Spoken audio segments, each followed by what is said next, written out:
DB Hammer Project debrief. We're going to do day 3, week 5, and week 6. I think that's what we're on. Or I guess you could call it cycle 2, week 1. Cycle 2, weeks 1 and 2. Yeah, cycle 2, weeks 1 and 2. So this day is our rate day. No, not that day. It's our rate day. So we do wicket. So that we've been doing wickets, but now we have the no arms, a little type of constraint, which I enjoy, definitely. It's interesting, to say the least. And then we do that technique sprint like we've been doing with the fly. Right. So with this, again, it's just a different version of a technical sprint with a basically, I don't want to say supersetting, but we're pairing them together. We'll do one technical sprint, one for max output. You did it with. In this case, for the fly day, it's we're affecting, some would say, maximal speed or top velocity. Yeah. Type of terminology. So we would do run over the wickets or the hurdles. Yeah. And then go for the and then measure in the fly. And I think on this day. So on this day we got a PR actually last week. Last week. Two workouts ago for this day. Yes. So 1-3-3-1 was my PR for the fly, which was feeling good that day. And then the average is pretty decent. 1-3-6-6. Yeah, for her that's pretty good at this point. So that was good. 1-3-3-1. And then we did those 5 total sets, 10 total sprints, if you want to say. Then we got into the warm-up lifts, staying efficient, paired with the banded long jumps, and then the 3-hop long jump again. 2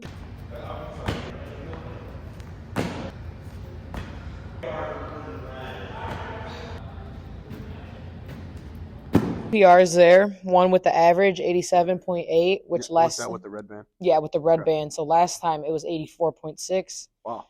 And then PR 90.5, and my last time best was 87. Pretty good. So yeah, we'll that's good. Yeah, and overall everything was good. 3-hop long jump paired. So we would do a warm-up lift, banded long jump, then the 3-hop.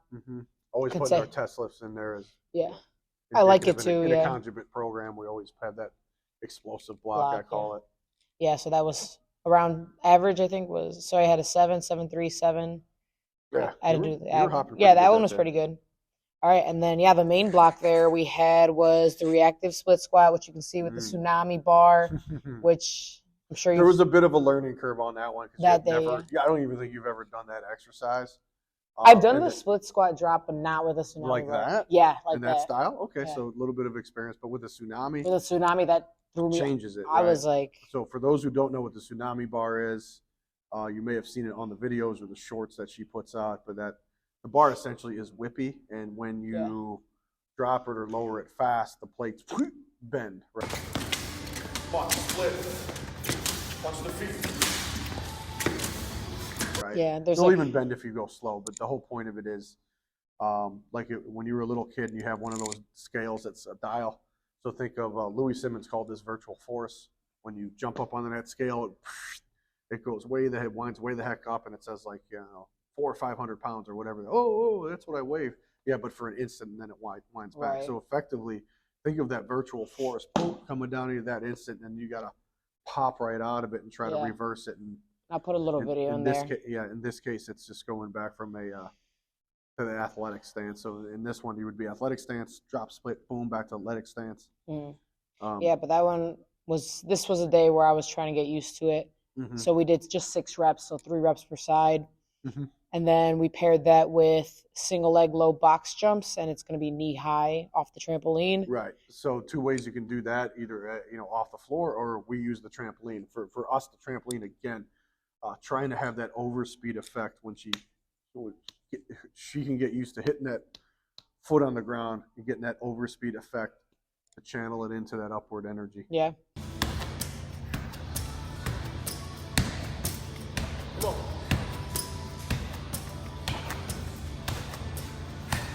So that one we could do like 10 seconds, and I would get like 10 to 12 reps.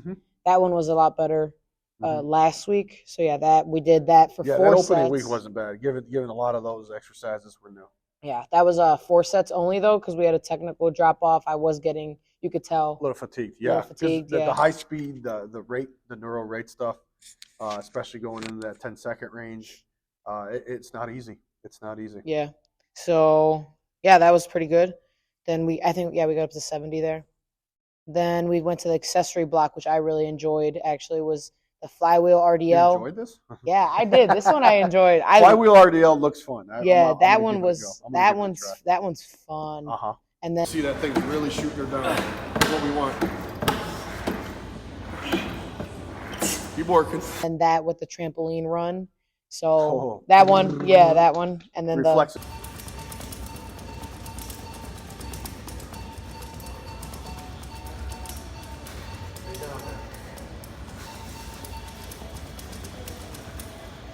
The firing isometric, and I Yep. saw the legend himself, Buddy Morris. Yeah, Do commented. you know who Yeah, commented? yeah, Okay, yeah, okay. I Just saw making sure that. you know who that is. of course I know. I You mean, always I bring was them just up. like, holy shit, Buddy Morris, he just commented, and that's fucking awesome. Yeah. But I remember I met Buddy some years ago.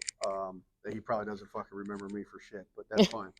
But he was at the Yeses for Kishansky seminar there, and Lyle, people will call it the Chicago one. It's funny because I recently caught up with Jeff Hauser, but he was sitting with Buddy and Milo and Thinker Smith, and I was like, oh, damn. But I wish I was in on that conversation, but I just attended it. And believe it or not, the guy who put it together was my intern at the time. Which Oh, is funny. really? I have some crazy lineage of Tony Schwartz. He's not really in the business anymore, but he knew some people. But Tony had put that together. Yeah, just a side story, but that's pretty cool. So, Yeah, I thought thanks that for was the cool. comment, buddy. Yeah. So that was going to be, we did 3 sets there, 20 seconds on, 40 seconds off. This was fatiguing. And then we just kept going back To and say the forth. least. Oh yeah, it was tough. So we just kept Were you going back how and long? forth. 20 seconds. 20 Yeah. seconds, yeah. The flywheel RDLs though, Yeah. I like that one a lot. Then the trampoline runs, I got you after the first set. I was like, oh shit, but then I got used to it, and I was like able Right. to keep So that we're rhythm. we're going that lower. Is that the upper bound of and 2 or and 1? Upper bound. I'm pretty sure, right? Yeah. 20 to 40 Yeah, upper bound, and then upper bound. Yeah. Yeah. Yeah. No. I don't know. We got to look back. But either way, that's trying to stretch in the limit of the anaerobic part of the DB right. methodology there. Either way, for me, a 20-second thing, anything 20 seconds plus, if you're going hard, that's lactic as hell. I was about to say. So a yeah. little glycolytic, which is fine. There's nothing wrong with doing that. And that work Producing faster, lactic acid, learning how to at least deal with it. People talk about lactic acid tolerance. I think Louis had some sort of thing on that too, where they would just go sets of 2 for however, 50 sets or some shit, which I don't know how that produced lactic acid, but maybe over the course of, doing sets of 2 and keep going and going and going. But in any case, you're going 20 seconds tolerance, you're going hard, kind of like a Tabata, but in this case, we would do it more of a 40-second rest, just so you can maintain that output for that 20 technique seconds. and stuff too. You're learning to deal with that. And obviously, she's in a sport where it's obviously alactic, but again, this just being an experimental thing, exposing her to that right. To that stress. Yeah, so that was overall a good day. That was about a week ago, and yeah, that was good. We had PRs and learning new movements and everything. Yeah, it was so great.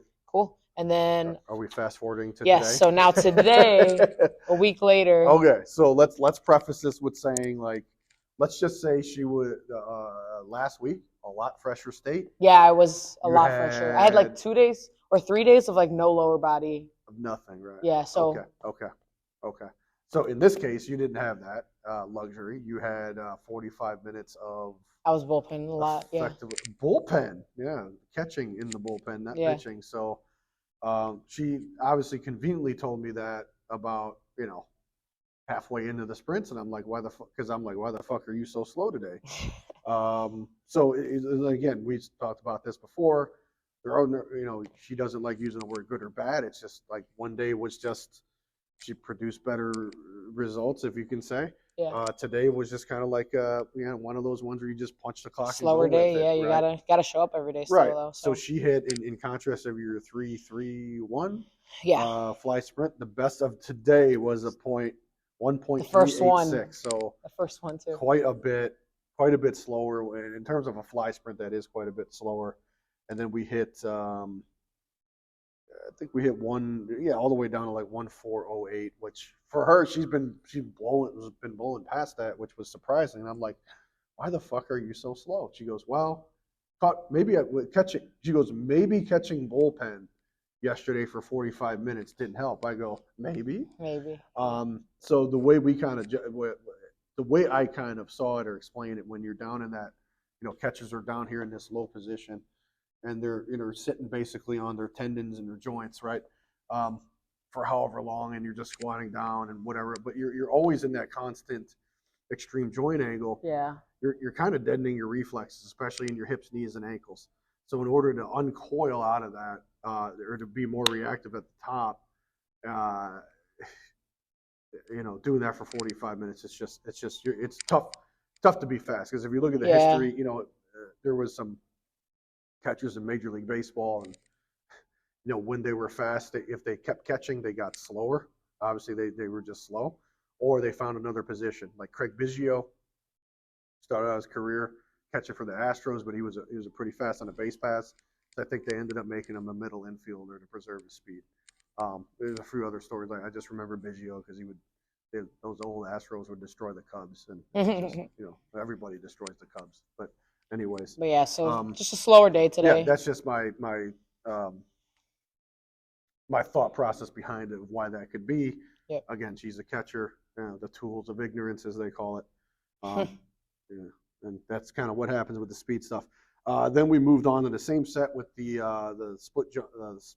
What do we call those? No, then we got the reactive split squats, but now we're warming up. Okay, we're the warming warm that up up. sets reactive split So again, squats, the jumps, and the then banded long jump, and we had a tighter band this time, so a band that's going to conceivably resist her more, and we actually did well on that one. We did well, yeah. That was because that's like what you would say, like you can kind of call it force plyometric. Force dominant for Force sure. dominant, Yeah, it's not really a plyometric because you're not really using the eccentric, the accentuated, right? So to me, it's just a single effort output jump. I mean, you're just trying to measure pure output, and to be honest, a catcher's probably going to be, have that pop out of the bottom. This is probably one of my best best jumps. Yeah, with that green band, you got 87 as your best, and so it'd be awesome if I get like a 90. Yeah, on that band, close. That's huge. I mean, when I was first exposing her to the banded long jumps, I mean, I think with this band, she was maybe in the 70s. Yeah. Initially, like months ago. But anyway, so that was good. So again, in conjugate philosophy, there's always different ways to set your personal best, different ways to PR. We can at least take from that, like, hey, we still are our single effort outputs there. So if that's our new baseline, wonderful. At least we still have that. Yeah, and then so 87 and then 84 average was also better, which is awesome. So those are PR average and an absolute PR on that. Yeah, so that's really good. And then 3 hop was all right, whatever. Yeah, it was what it was. Again, 3 hop's going to be a little bit more of a reactive thing, and again, with her readiness now allowing her reactive ability to really express itself. Those were a little bit under par. Right. Which is fine though. It wasn't complete waste. Yeah. And then again, the tsunami bar. Tsunami bar got the best of her today. Yeah. So I want to say, even though we didn't, I was timing these sets, so I would just time it on the stopwatch, see how long 6 reps took her. I want to say a week ago you were like in the 6-7 second range. Today she was between like 8 and 9. Yeah, I felt like I was just sticking. Yeah, she was getting stuck on the floor, and again, that probably has more to do with, again, hips, knees, and ankles. The reactivity's not there. She's still trying to neurologically uncoil her body. Again, it's just the nature of what she does that kind of disallowed that. And again, the single leg low box jumps. Single leg low box jumps. We're close. I mean, you were 10, 11. Yeah, those were decent. 10, 11. So not a huge drop off there, but still not as. And then we had a technical stop because she just kept. You got to a point she was just stumbling, even with extended rest period. So we were just stop. Stop it. There's no point. There's no point in going beyond that. There's no trophies for just doing sitting there and getting your ass kicked. So we just cut that where it was at, and then we had moved on to the second part. This is what we changed. So we kind of made a kind of an executive decision to keep the energy system demand and spirit, but we changed the mode of exercise partly because, again, the reactability was suffering. So instead of doing the flywheel RDL for high outputs, as well as the tramp run, which we need to keep that high output quality, that reflexive firing, isometric, it just wasn't going to be there in my opinion. So again, kind of a subjective call based on the objectivity of her performance, using the coach's eye. That's where that comes in. So we kept the same 20-40 we switched the exercises, and you'll see these on the videos. But the first exercise, it was just right leg, left leg, and what do we call this? The sprinters, the isometric sprinter's knee drive, the isometric. We call it. I forgot what I called it. ISO before, but I've used it sprinters, before. knee drive. Yeah, Yeah. and essentially it's mimicking toe off position. He's in barefoot. Her grounded foot is on like one of those blue pads, so she's pushing into it. Her opposite leg is coming up into a band. So effectively, you'll see it on the videos, but she's trying to push both ends, both of those extreme ends, for 20 seconds, holding that posture. So the way I justified that is, I asked her, what are we doing? And she just answered, well, it's an isometric. I go, yes, but when we look at, most people look at isometrics these days, they're at different end ranges, right? You can either do the weakest end range or the strongest end range. In the case of this exercise, we were picking 2 strong end ranges, one for each limb. So one to the ankle, so the toe is kind of pushing down. It looks like toe off. The other one, the hip flexors at that top end range for the velocity or stance posture, right? Yeah. I'm trying to use track lingo that people would understand. So essentially, she's pushing into those positions for 20 seconds. So she's pushing into those stronger end ranges. So again, left leg was one set for 20 seconds on 40 seconds, and the right leg was the other one. Third exercise was, we just called this the waiter's bow, isometric waiter's bow, and essentially same thing. The old school waiter's bow, you have the plate across your chest, you're hinging over. Feet were splayed out a little bit, knees were out a little bit because we're trying to hit those the inner part of her hamstrings. Yeah, that was a tough one. And then she got down in a posture, she didn't quite understand it. And then I said, roll your tailbone up, boom, stretch the hamstrings, try to straighten your knees out, so flex the quads. And then we got the hamstrings from the insertion point at the knee. So almost like a double stretch, but it's an active stretch. She was pulling herself in there. So when she's flexing the tailbone up, effectively activating the hip flexors. When she's trying to straighten out her knees, effectively flexing the quadriceps, right? So in that case, she was able to get the hamstring stretch from both ends. Yeah. And you said and the whole thing was to kind of restore reflexes a little bit. How did you feel after? Oh yeah, I felt a lot better after. Like a little bit, like she got Yeah. some restoration from Oh, that as far as her definitely. springiness. Yeah. We always, in the case of like any type of sprint-based stuff, First thing to go. yeah, you kind of want to see, when your athletes walk in the door, is if you see them bouncing a little bit, it's a good sign. If you do kind of see them lumbering around a little bit, not maybe a good sign. And we kind of talked about this. Well, how can we know we have certain workouts we need to do, or in this case, it's very speed-based. What we want to do is, what we talked about before is, we knew the readiness wasn't there from the sprints, but how could we coax out the readiness Right. a little bit, is try to stay with something of more reactive stimulus. So I think you got a little bit fired up, even though the sprints were shit. When you did your jumps and you set the PRs on the jumps, like, okay, I can go with this. And we had I thought the work that we did do was pretty high quality as far as the cycle split jumps and the box jumps, and then we cut it to a certain point.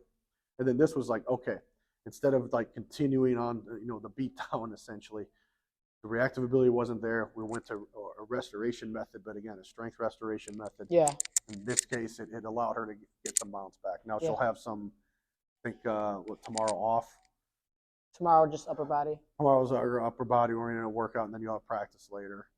So again, upper body, kind of a low CNS stimulus for us. Yeah, We'll do some throws definitely. and stuff, but But no, it's nothing like, nothing yeah. crazy. If anything, those days make me just wake up a little more, like, Yeah, feel good. there you so, go. Wake yeah. up. That's a hell of a Yeah. word to use, because a lot of the times, when we're working with athletes, obviously they're majoring in their sport and they got to be ready to perform or practice. It's Mhm. not just perform. A lot of this shit we do is just so athletes can be more efficient at practice, so they can get more really high quality reps in. I bet you even Right. tomorrow when we have our full defense, I bet you I'll feel a little springier just because Yeah, you might have after some. You today. might have some zip on your throws. Yeah. So I mean, anybody. No, who's even just thinking from of- today, I'm saying like Oh, like today, yeah. like tomorrow when we do like sprints or something, like maybe a little springier. Yeah, we'll see. We'll see how it is. I mean, you'll never know to the day of, but Yeah. I think what we did at the end probably Help. would salvage that. Yeah. Right? Instead of just continuing with it. And I think this the whole point of this project is to use a lot of DB Hammer concepts, and probably the biggest overlying concept of all of it is auto regulation. Auto-regulation, yep. And there's different ways to do that. You can do it subjectively or you can do it objectively. Yep. Today was a good example of how we use both. Mm-hmm. Because really it's about her getting quality reps. And obviously, you know, Yeah. softball's a different sport. Baseball's a different sport than most others. It's not contact and high skill, but also high speed stuff. So Yeah. that's what we're looking to complement. We're always looking to complement stuff, not be a detriment to athletic development. Because you know, as strength conditioning people, or I think a good point was made about, you know, people calling themselves performance coaches. I think Strength Coach Network, Lima had Jossie on. They were talking about, well, you got to know psychology and all this other stuff. So I'm being honest. You know, I appreciate all that stuff. I don't get too far into the waters of that stuff. So consider myself strength conditioning, but also do understand my role of trying to complement the athlete. Yep. That's all I'm trying to do. Yep. All right, one quick question. Answer this in 30 seconds. Yeah, Okay. fuck. Good luck. So I had a Q&A yesterday with some Yep. people. Uh-huh. One of them asked, Some and I people. wanted to hear what you thought about this. Uh-huh. One of them asked, what do you think is the most overused metric for coaches? Answer this, 20 seconds. Oh my God. But Overused or not used well? overused or not used well. The readiness shit. Because again, we can coax out readiness. Because here's the deal. Even Evan Esch on the when I somehow got on the live video, he was talking about how John Welborn talked about and you know, injuries in the NFL, how guys are like too fresh coming out of camp. Well, if they're always too fresh because they didn't do anything, okay, they're always ready. They're always ready. They're always ready. But at the same time, it's like, are you calloused to the punishment you're about to take, especially in American football? So I think the readiness stuff, like people get a little bit too up in arms. Sometimes, you know, do some sprints, do some jumps, a cup of coffee, kicking the balls, whatever the fuck it takes. You got to get yourself ready and then do what you can do on that day. You know, there's always ways to adjust up, but I think the readiness stuff is just like, okay, you can do all this stuff, but I mean, if you keep treating these athletes like they're friggin', you know, pristine little China dolls that can break at any second, that's true. That's kind of what are you fucking honestly doing? I mean, you got to create train some them. stress. Yeah. So like this is Right. a more eccentric stress cycle Right. we're on. So classically, this would be the thinking. A day like today, I see, oh, just go foam roll for 45 minutes. You get fucking nothing out of that shit, guys. Come on. And we really don't. You really don't. You don't get shit out of foam rolling. Yeah. Because body tempering is so much better. Oh, it is. Yeah. Body tempering, foam rolling wishes it was body tempering. Trust me. But, you know, that's a whole other rant for a whole other day. But anyways, they show up, they're ready to do fucking something. It's up to the coach to determine what the fuck they can do. So all is ready. Thank you for this question. It's got me fired up now. But the whole readiness shit, it's like, okay, you know, the red light, green light, all that stuff is great. Omega wave, all that stuff is great. Especially if you're at the top level. But when it filters down to like, you know, your collegiate, your high school athletes, I mean, come on, really? You got to be ready to fucking go. You know, you got to be ready to go. And if you're not putting out the normal outputs or not, that's okay. Still fucking train within the realm of what you have on that day. And those are overwhelming concepts from DB Hammer, Jay Schrader, and whoever else is a good coach out there. You got to just give it what you got. Like Buddy Morris had an interesting, speak of the devil, he had a video out at Elite FTS years ago, and he talked about how after a football game, the mental and emotional stress got to some guys, and some guys at Omega Wave were good to go. It's like, well, a lot of that is you can just ask the dude, see what he wants to do, see what he can do. Okay, put together something on that day, especially when they're in season. But you got to be ready to go and do fucking something. Yeah. All right, cool. Yeah. All right. Jeez, pisses me. Work hard always. Yep. Rant hard as I just did.